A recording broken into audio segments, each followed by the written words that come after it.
bien, entonces vamos a hablar del llamado. Hay 3 días muy importantes en nuestra vida. Cuando nacemos, el día que nacemos de nuevo y el día que sabemos para qué nacemos. ¿Sí? Cuando hablamos un poco del llamado y del propósito, hay que movernos en esos 3 días. Hubo gozo en el cielo cuando yo nací. ¿Por qué? ¿Qué dice la palabra? Yo desde el vientre te conocía y te consagré. Hubo gozo en el cielo cuando nosotros, los hijos de Dios, nacemos. Es un día importante, es muy importante, y por eso echamos la casa por la ventana cuando cumplimos años. Tiene toda la autorización de esta iglesia para que eche la casa por la ventana cuando celebre su cumpleaños, porque es un día de gozo, el día que nací.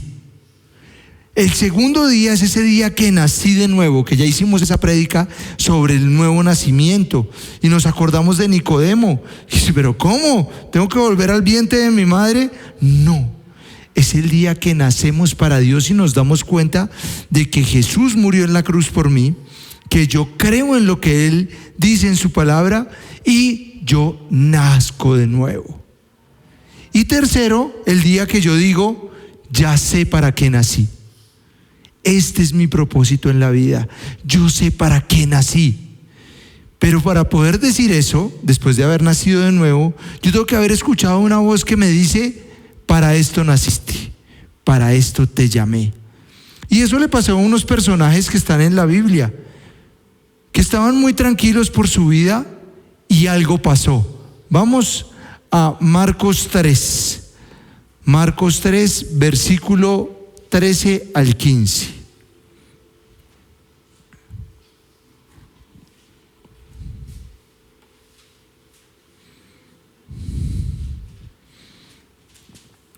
¿Lo tienen ahí? Si no, aquí está en la pantalla. Dice, después subió al monte y llamó así a los que él quiso y vinieron a él. Y estableció a 12 para que estuviesen con él y para enviarlos a predicar y que tuviesen autoridad para sanar enfermedades y para echar fuera demonios. Entonces uno dice aquí, no, el propósito de Dios es netamente eclesiástico para mi vida. Y entonces uno que trabaja de lunes a viernes dice, no, pues rico los que viven en la iglesia.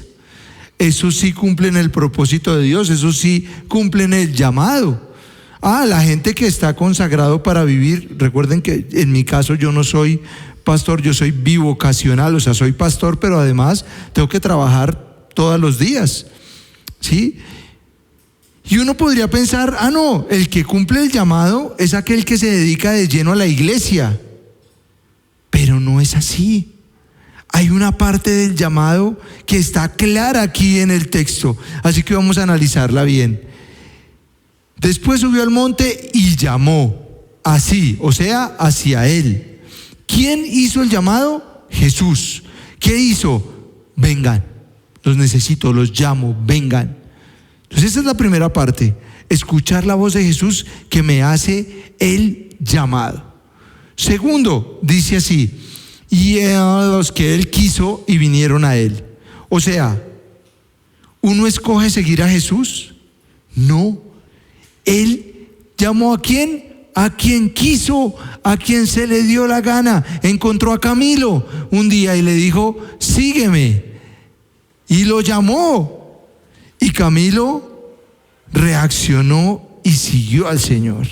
Pero fue porque Jesús quiso llamarlo. No fue porque Camilo fuera buscándolo. Él quiso llamarlo. Entonces cada uno de nosotros cuando nace de nuevo está esperando el llamado, porque a Dios le place llamarnos y quiere llamarnos.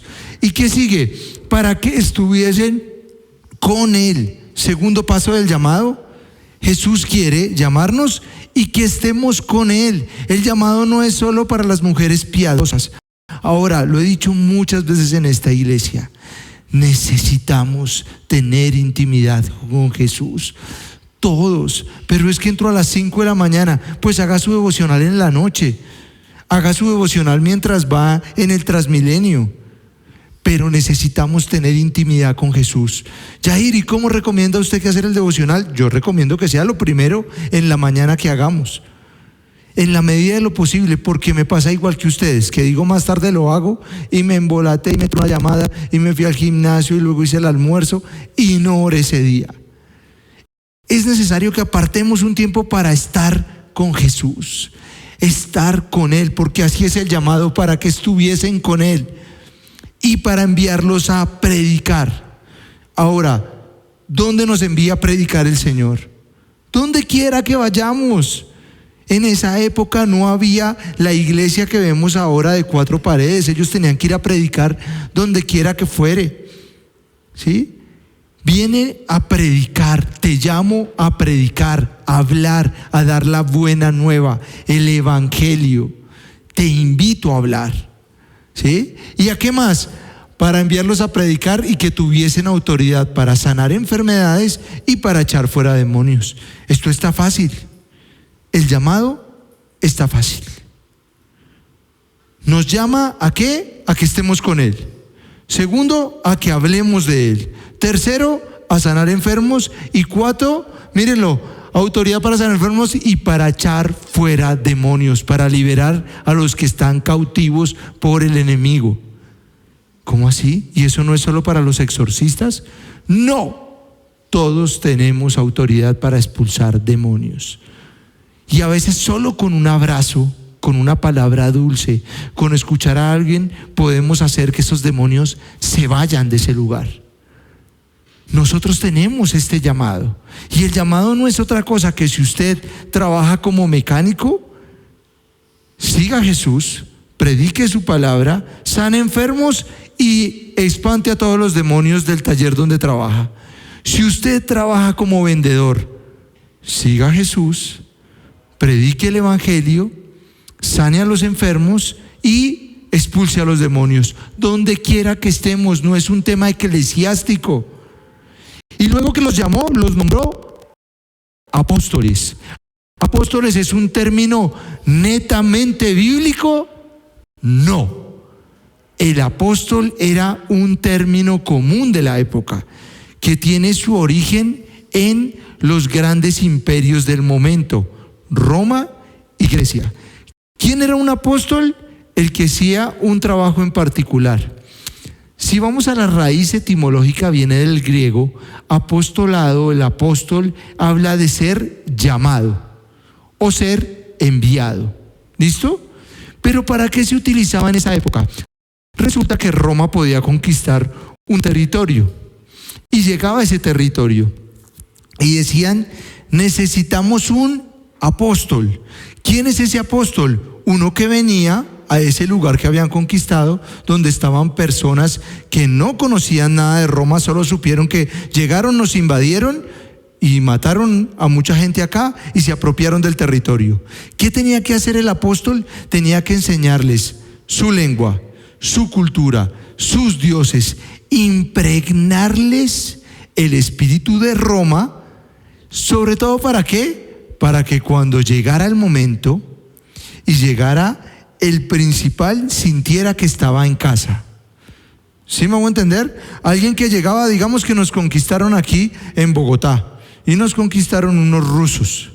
El apóstol era el que venía y nos hablaba en ruso y nos enseñaba a los dioses de Rusia. ¿Sí me hago entender? Para que cuando llegara el presidente de Rusia acá, él se sintiera como en casa, porque todos ya teníamos permeada la cultura rusa acá. Ese es el origen de la palabra apóstol. Entonces, ¿en qué consiste el apostolado? Que ahora se volvió un término, un calificativo para decir que es muy ungido. Ay, llegó el apóstol. Un momento, todos somos apóstoles y somos enviados a que permeemos la cultura. Ahora, miren, piensen en este reto. No se les olvide esto que les voy a decir. Es imposible que toda la ciudad quepa aquí en la iglesia. Lo que sí es posible es que la iglesia quepa en la ciudad. Es al contrario, lo estamos viendo mal. Estamos creyendo que toca traer a todos y meterlos a todos acá. No, sean apóstoles. Sean apóstoles todos. Salimos de acá y el lugar donde estoy no me da pena y digo que soy cristiano y hablo de las buenas nuevas y hablo lo que Jesús hizo en mi vida, porque lo estoy llevando, para que cuando llegue el emperador, o sea, el imperio dominante, que en ese caso era Roma, aquí ¿quién es el imperio dominante? El reino de los cielos. Cuando llegue Jesús, sienta que ya la cultura está permeada en todas las personas. ¿Entendieron eso? Lo repito así pasito.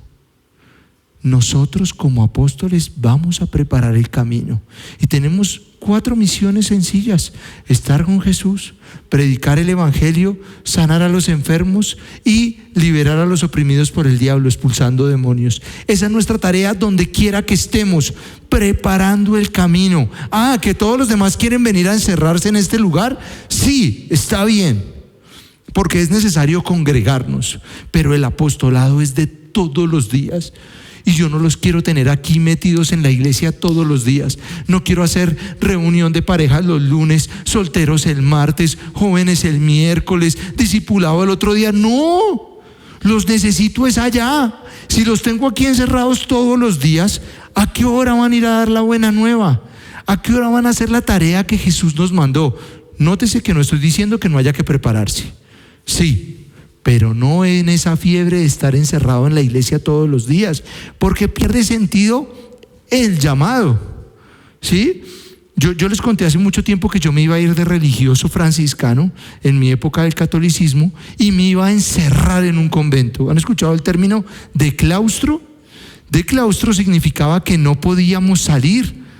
Yo me iba a ir a encerrar en un lugar para estar adorando siempre al Señor, a andar descalzo, tonsura, y solo podía tener dos túnicas. ¿Cómo se llamaban las de los franciscanos? Bueno, no me acuerdo. 2 pintas para andar, con voto de pobreza, castidad y obediencia. Eso hubiera sido terrible para mi vida porque es totalmente antibíblico. Jesús no llamó a los 12, les dijo: y enciérrense y solo adórenme. Se hubiera acabado Hechos en el capítulo 1. Hechos 1. Y se encerraron y adoraron al Señor. Fin. No es el llamado. El llamado es diferente, es vayan, permeen su cultura, permeen su ciudad, permeen todo. Y estamos cometiendo un error como iglesia diciendo: no, pero cuidado con quién se junta. Sus hijos solo pueden andar con hijos de la iglesia. Cuidado con quién habla usted porque se contamina. No. Usted ya está grandecito para saberse proteger y saber qué lo contamina. Ustedes ya están grandecitos para saber que no hay que celebrar el Halloween. No tenemos que andar detrás y organizándoles algo el viernes para que no se vayan a celebrar Halloween. Ustedes ya saben eso. Pero si llegan a su oficina y todos están disfrazados, si usted llega y es la oportunidad para decir: yo no me disfrazo porque creo en un Jesús que nació, murió y esta es una fiesta que no le gusta a Jesús, usted está haciendo su tarea y no tiene por qué encerrarse. Tiene que ir a hablar. Y si sus compañeros llegaron disfrazados, usted no los juzga, les habla y sonríe y los acepta. Y si dicen groserías y cuentan chistes groseros, usted escucha y está ahí, porque usted no es un marciano. Está ahí, pero cuando le den papaya, ¿qué hace? Predica, sana a los enfermos y libera a los que están cautivos por el diablo. Esa es nuestra tarea, donde quiera que estemos. Y dejemos de estarnos alejando de la gente como si todos tuvieran una enfermedad prendediza. Al contrario, ¿qué decía Jesús? Con los leprosos, con la mujer adúltera, Él se untaba. Y su tarea: apóstoles, úntense y vayan a hablar de lo que Jesús ha hecho en sus vidas. Muy bien, vamos adelante. Vamos para Segunda de Reyes 9. Segunda de Reyes 9, del versículo 30 al 34.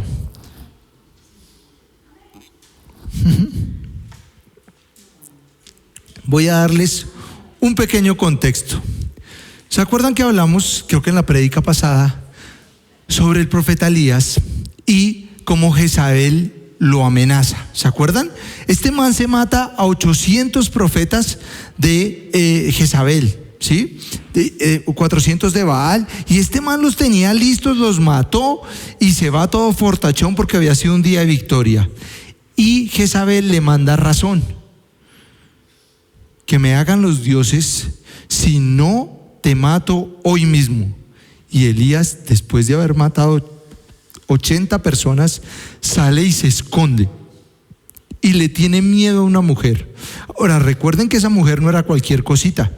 Ella trasciende y es un espíritu, que es cuando hablamos del espíritu de Jezabel.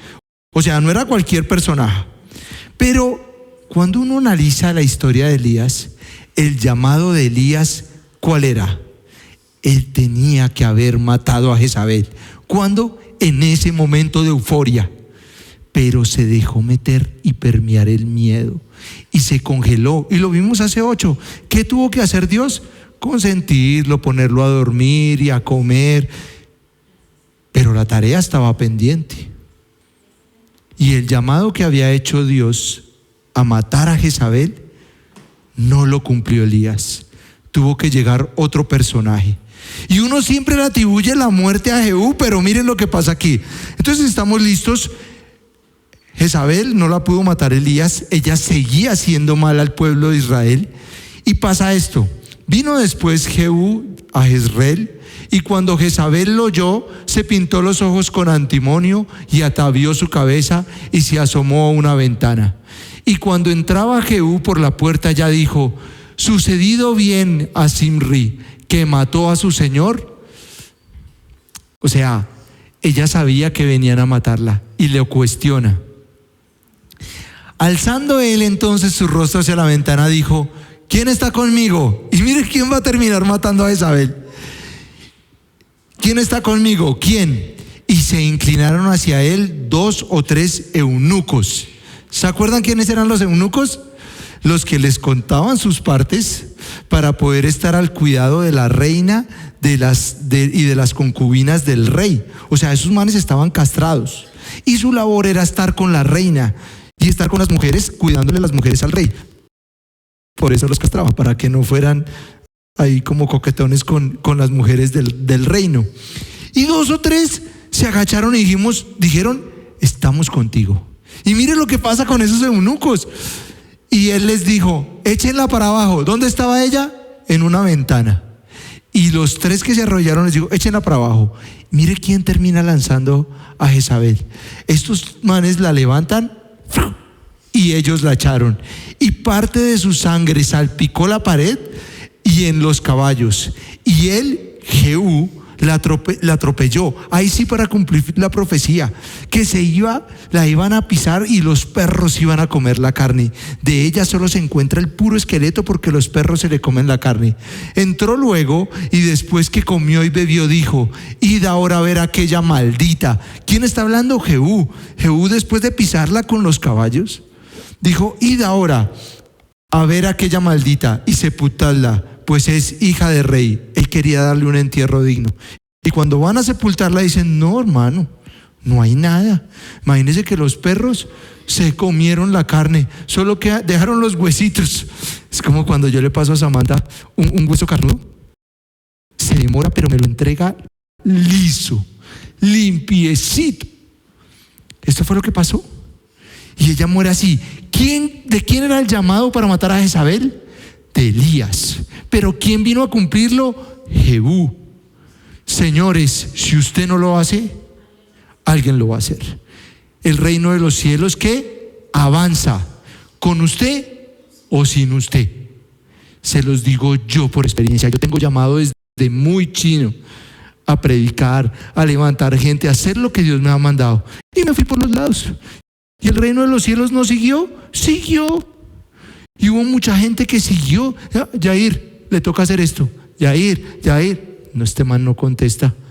Bueno, pues llamo al pastor Joel. Joel, tal cosa. Y Joel, sí, señor. Y se fue Joel y lo hizo. Porque yo no estuve atento al llamado. ¿Sí? Ahora, ¿me echo la pena? No, de eso vamos a hablar más adelante. Esto se pone lindo. ¿Está todo perdido cuando no escuchamos el llamado? No. Porque el llamado, miren esta frase: el llamado no caduca. El llamado no se acaba. El llamado no caduca. Usted se puede ir por los lados, como hablamos hace 8 días, pero no se vence. No es un contrato que usted puede romper. Usted tiene una copia, pero el contrato original está en el cielo. ¿Sí queda claro eso? Por eso estamos escritos en el libro de la vida, porque es un contrato legal pero nosotros solo tenemos la copia. El original está guardado en el cielo. Pilas con lo que voy a explicar ahorita sobre nuestro llamado y cómo nos vamos dando vueltas. Y cómo puede venir un segundo llamado. Vamos a Marcos 4, 35 al 39. ¿Por qué hay un primer llamado? Marcos 4, versículos del 35 al 39. Pilas con esto. Los apóstoles ya habían recibido un llamado. ¿Se acuerdan que lo vimos al principio? Vengan, síganme, y les dijo qué hacer. Síganme, que van a estar conmigo, predicar las buenas nuevas, sanar a los enfermos y liberar a los cautivos. Era un llamado con instrucciones. Pero uno puede tener más llamados después de su llamado original. Miren este segundo llamado para los apóstoles. Aquel día, cuando llegó la noche, Jesús les dijo: pasemos al otro lado. Y despidiendo a la multitud, le tomaron como estaba en la barca. Y había también con él otras barcas. Jesús hace un llamado a los discípulos. ¿Les dijo para dónde iban? No. ¿Qué les dijo? Camine a ver, pasemos al otro lado. Era pasar al otro lado, era camine, vamos allí. ¿Sí? Como cuando a uno le llegaban los amigos, ¿qué vamos a dar una vuelta? No, ¿a dónde? Camine, damos una vuelta. Y salía uno a caminar. Con Andrés hacíamos eso. Y caminábamos como 2 horas como bobos. Y hable. Así era Jesús. Caminen a ver, vamos, un llamado y todos, pues sí. Jesús dijo que vamos, pues vamos. Mire a dónde los llamó. Pero se levantó una gran tempestad de viento y echaba las olas en la barca de tal manera que ya se anegaba. Y él estaba en la popa durmiendo sobre un cabezal. Y le despertaron y le dijeron: Maestro, ¿no tienes cuidado que perecemos? Y levantándose reprendió al viento y dijo al mar: Calla, enmudece. Y cesó el viento y se hizo grande bonanza. El llamado hubiera sido diferente si Jesús les dice: bueno, vamos al otro lado, nos vamos a enfrentar a una tormenta a la berraca. Yo, como voy cansado, me voy a quedar durmiendo. Ustedes, pilas, con la fe que tienen, apenas vean que se arreció la tormenta, la callan y le dice que cese y ni me molesten porque va a estar durmiendo. ¿Qué diferencia hubiera sido? ¿Sí o no? Pero a veces el llamado es: camine, Jair tiene que ir a predicar a Tala. Ajá, ¿ahí? ¿A quién? ¿Y a dónde llego? ¿O qué? ¿Qué le dije, papi? Como el meme. ¿Está hablando en chino, papi? Haga caso. Vaya. Y estos manes se van a ciegas y lo siguen y se enfrentan a un reto terrible. Y ellos creen que es algo negativo y se ponen bravos con Jesús. Ahí lo adornan, pero es que le hacen un reclamo a Jesús. Hermano, ¿cómo va a estar durmiendo? ¿No ve que nos vamos a morir? Eso es. O sea, si hubiera sido Biblia versión colombiana, había sido eso. No jodas, estoy durmiendo y nosotros aquí nos vamos a morir. Es un reclamo. Pero ese segundo llamado era para ver si ellos estaban listos. Y Jesús hace la tarea y creo que se volvió a acostar. Como se volteó y los miró, tan chimbos, no está sorprendido nada, y siguió durmiendo. Pero el segundo y muchos de nuestros llamados no vamos a entender para qué es, y vamos a ver que todo se pone en contra y no vamos a creer que sí fue Dios el que nos llamó ahí, pero sí, Él les dijo: crucemos al otro lado. Entonces, hay un primer llamado y hay más llamados, y cada vez tenemos menos información. O sea, cada llamado es un nuevo reto y que va a exigir que nuestro carácter sea moldeado. O sea, el primer llamado moldea el carácter, el segundo llamado va moldeando más el carácter, el tercer llamado va moldeando aún más en carácter. Porque así es Dios. Esa es la teoría con la que funciona el cielo. Nos va formando día tras día y nos va preparando para cosas nuevas, y vamos de gloria en gloria. Porque así es, cada vez se pone mejor, más, y Él le gusta retarnos, y Él le gusta ver cómo vamos a afrontar las cosas. Así que escuchemos el primer llamado y preparémonos para los otros. Vamos a Mateo 4, 18 al 20. Voy a centrarme en la historia de Pedro. Pilas, porque esto es muy importante para entender el llamado. porque ha habido un error que nos contaron en la iglesia y hoy quiero tumbarlo de sus vidas. Andando Jesús junto al mar de Galilea, vio a dos hermanos, Simón, llamado Pedro, y Andrés, su hermano. Les recomiendo que vean, eso es primera temporada de Chosen, véanlo en Chosen, porque se ve muy bonito cuando en la segunda temporada de Chosen. Se echaban la red en el mar porque eran pescadores. ¿Qué eran ellos?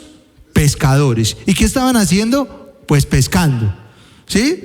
Y les dice: venid en pos de mí y os haré pescadores de hombres. Ellos entonces, dejando el instante las redes, le siguieron.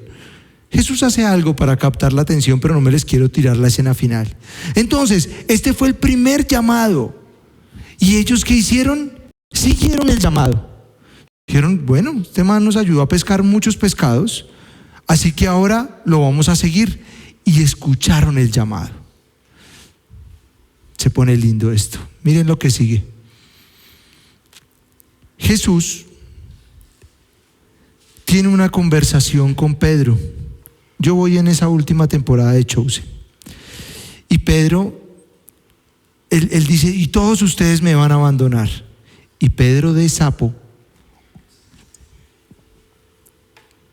porque él no preguntó: ¿y quién se va a quedar conmigo? No, Pedro, de sapo, dijo: yo nunca, Señor, yo nunca te voy a dejar, yo contigo estaré hasta la muerte.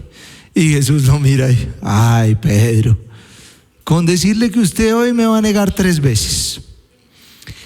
Tenía un llamado tan fuerte. Miren, no se olviden de ver The Chosen, porque tiene una escena hermosa. Cuando Jesús le cambia el nombre a Pedro, para Pedro fue, o sea, de Simón lo pasa a Pedro, para él fue muy emocionante y tenía dudas y le preguntaba a los demás: ¿y ahora cómo me tienen que decir, Pedro o me dicen Simón? Y ya se emberracaba cuando alguno le decía a Simón: no, un momento, soy Pedro. ¿Qué? Jesús y yo, ¿bien?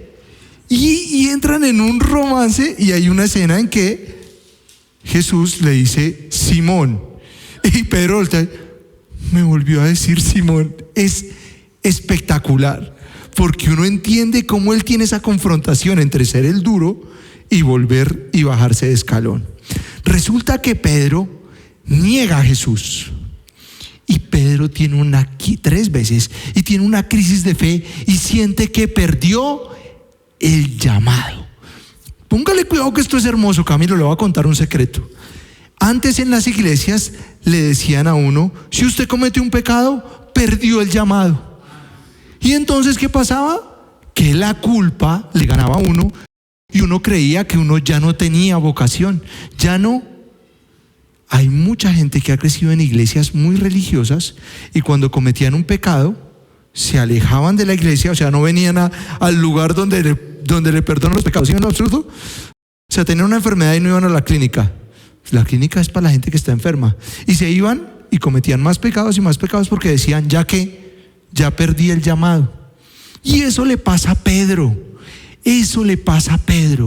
Pedro siente que la embarró y comete el mismo error de las iglesias tradicionales religiosas que le dicen: usted sí, ya cometió este pecado, ya usted no va a servir, ya usted no sirva, es que ni vaya. Miren lo que pasa. Se muere Jesús, Pedro siente que perdió el llamado y que volvió a ser Simón. Y en Juan 21:4, miren esta belleza. Cuando ya iba amaneciendo, se presentó Jesús en la playa, mas los discípulos no sabían que era Jesús. Y les dijo: hijos, ¿tenéis algo de comer? Le respondieron: no. Él les dijo: echad la red a la derecha de la barca y hallaréis. ¿Qué estaban haciendo los discípulos? Pescando. ¿Dónde estaba Pedro? Donde empezó. O sea, Pedro dijo: se murió Jesús, lo negué, ya no sirvo para nada, tengo culpa. ¿A qué me dedico? A pescar. Volvió para atrás. Y yo me imagino que Jesús lo volteó y le dijo: Pedro, hermano, ¿usted qué está haciendo ahí? ¿A qué le mandé yo? ¿Sí me va a entender? O sea, Pedro, ¿qué le mandé? ¿A pescar? No. ¿A qué lo mandó? A que siguiera a Jesús, a que predicara las buenas nuevas, a que sanara enfermos y que liberara a los cautivos. qué belleza. Yo cuando entendí esto dije, Pedro, ¿usted qué está haciendo pescando? Y miren lo bonito, porque Pedro va a tener una reconciliación instantánea. Y dice, échenlo a la derecha y hallaréis. Entonces echaron y ya no podían sacar por la gran cantidad de peces. Y Pedro dijo, uy, este milagro me lo conozco. Yo sé quién es el que hace este tipo de cosas. Uy, miren esto. Entonces aquel discípulo a quien Jesús amaba, o sea Juan, le dice a Pedro, hermano, ese es Jesús. ¿Quién más puede hacer esto? Y miren la reacción de Pedro. Simón Pedro, cuando oyó que era el Señor, se ciñó la ropa porque se había despojado de ella. ¿Y qué hizo? Se lanzó al mar. Se lanzó al mar. Él dijo, uy, es Jesús, ¿yo qué hago pescando? Y él dejó a los demás. Dice ahí más adelante que entre los otros apóstoles sacaron la red. Pedro ni siquiera ayudó a sacar la red. Pedro tenía algo que solucionar, porque él pensó que ya no tenía llamado. ¿Y qué pasa acto seguido? Jesús le prepara el desayuno y le dice, Simón. Y él, no me diga así, ¿me amas? Claro que me amas. ¿Y qué le dijo? ¿Ve a pescar? No, apacienta mis ovejas. Simón, ¿me amas? Apacienta mis ovejas. Y en la tercera ya, Simón, ay Jesús, tú sabes que te amo, apacienta mis ovejas. Y le vuelve a hacer el llamado que Pedro había sentido que había perdido. Miren lo hermoso. A veces sentimos que nos desviamos y que ya no hay llamado. Señor, en medio de esto, ¿yo qué hago? Tranquilo, mío. Tranquilo. Miren, espérenme, les muestro algo. Miren lo que dice Jesús a cada uno de nosotros cuando sentimos que nos hemos apartado. De la Nueva Versión Internacional, Jeremías 17 dice así: pero yo no me he apresurado a abandonarte y dejar de ser tu pastor. Tampoco he deseado que venga el día de la calamidad. Tú bien sabes lo que he dicho, pues lo dije en tu presencia. Aquí le está hablando a toda la gente que ha sido herida en las iglesias, que por haber cometido un error lo sacaron de la iglesia, lo juzgaron. ¿Qué le está diciendo Dios aquí al profeta? Y se lo está diciendo a cada uno que siente que ha perdido su rumbo y su llamado. Pues yo no me he apresurado a abandonarte. Porque eso le dicen a uno en una iglesia: usted con el pecado, ya Dios no está con usted. Usted perdió la salvación y ya usted no está en el libro de la vida. Pero ¿qué dice Dios? Pero yo no me he apresurado a abandonarte y dejar de ser tu pastor. Tampoco he deseado que venga el día de la calamidad, porque mucha gente que dice: pero ahora que se alejó de Dios, ahora sí vendrá el crujir y el rechinar de dientes, ¿sí? Y le desean lo malo a la gente cuando comete algún pecado. Y no, Él dice: yo no quiero que venga sobre ti una calamidad. Tú bien sabes lo que he dicho, pues lo dije en tu presencia. Tú bien sabes que te hice un llamado y te llamé y te lo dije a ti. Tranquilo. Entonces, cuando alguien nos diga eso, que por el pecado que tenemos, Dios nunca me va a dejar de pastorear. Así me vaya lejos, me va a ir a buscar. Y yo tendré que asumir las consecuencias del pecado, porque esto no es para que digamos: pues pequemos que al final nos encontramos con el llamado. No. Esto es para que entendamos que nunca vamos a dejar de tener un pastor que va a ir y va a aparecer y va a decir: echen la red al otro lado que tengo algo que arreglar con usted. Y después le vuelve a organizar el llamado. Así que ojo con los que hemos sentido alguna vez que no. Y quiero hablarle a alguien de algo particular. Yo ya había terminado la prédica y Dios me dijo: habla sobre esto. A veces sentimos que porque no nos va bien en algo, es que no hemos sido obedientes al llamado. La gente a veces asocia la bendición de Dios con plata, con que todo le salga bien, con que todo el mundo tenga buena relación con uno, y eso es antibíblico. El llamado tiene un peso. Y miren lo que dice Pablo. Segunda de Corintios 6, del 4 a 10. Búsquenlo, porque estoy seguro que Dios lo planeó para hablarle a alguien en el corazón sobre esto. Pablo, cumpliendo su ministerio, cumpliendo a su llamado, está haciendo una voz de clamor a la iglesia, y espero que entiendan lo que Dios quiere decir a la iglesia. Segundo de Corintios 6, versículo 4 dice: antes bien, nos recomendamos en todo como ministros de Dios, en mucha paciencia, en tribulaciones, en necesidades y en angustia. ¿Cómo está Pablo? En tribulaciones, en necesidades y en angustia. ¿Haciendo qué? Su llamado. ¿Sí? ¿Sí me hago entender? No está diciendo: yo estoy desde mi club al lado del mar tomándome una piña colada. No. Está cumpliendo el llamado. ¿Cómo lo está cumpliendo? En tribulaciones, en necesidades y en angustias, en azotes, en cárceles, en tumultos, en trabajos, en desvelo, en ayunos, en pureza, en ciencia, en longanimidad, en bondad, en el Espíritu Santo, en amor sincero. ¿Sí ven cómo está sufriendo el hombre? Dice: estoy encarcelado, me dicen cosas, y después empieza a transformarlo por lo bueno. Estoy vaciado, no tengo plata, encarcelado, jodido, y después dice: pero estoy en bondad, en amor, en paciencia. ¡Qué belleza! Y ojo, dice: en palabra de verdad, en poder de Dios, con armas de justicia a diestra y siniestra, por honra y por deshonra, por mala fama y por buena fama, como engañadores pero voraces, como desconocidos pero bien conocidos, como moribundos, mas he aquí vivimos, como castigados, mas no muertos. Todo el mundo cree que ya este es mi fin y que no me va bien y que estoy... No, que dice: como muertos pero no, ¿sí? Como desconocidos pero bien conocidos, como entristecidos mas siempre gozosos. Nuestra realidad nos puede hacer pensar que deberíamos estar tristes. Nuestra realidad nos podría decir que deberíamos quejarnos, pero no. ¿Cómo estamos?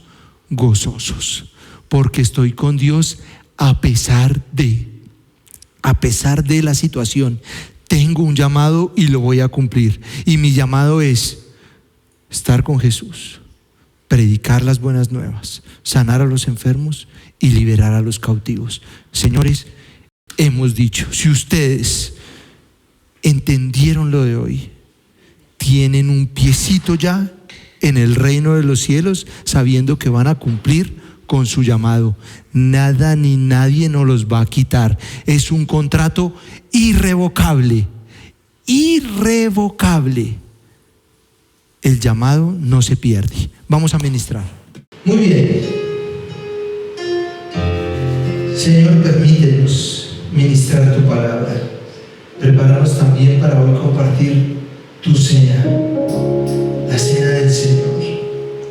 Pero antes de conmemorar tu muerte, hoy queremos ministrar sobre nuestro llamado. Quiero empezar por el final. Parecemos vencidos, pero es cuando más fuerza tenemos. Parecemos muertos, pero es cuando más vivos estamos. Parecemos tristes, pero es cuando estamos más gozosos. El enemigo ha creído que estamos derrotados, pero es cuando estamos más en victoria. Porque si te tengo a ti, yo lo tengo todo. Ayúdame a cumplir la primera parte del llamado, y es estar contigo. Porque si te tengo a ti, Señor,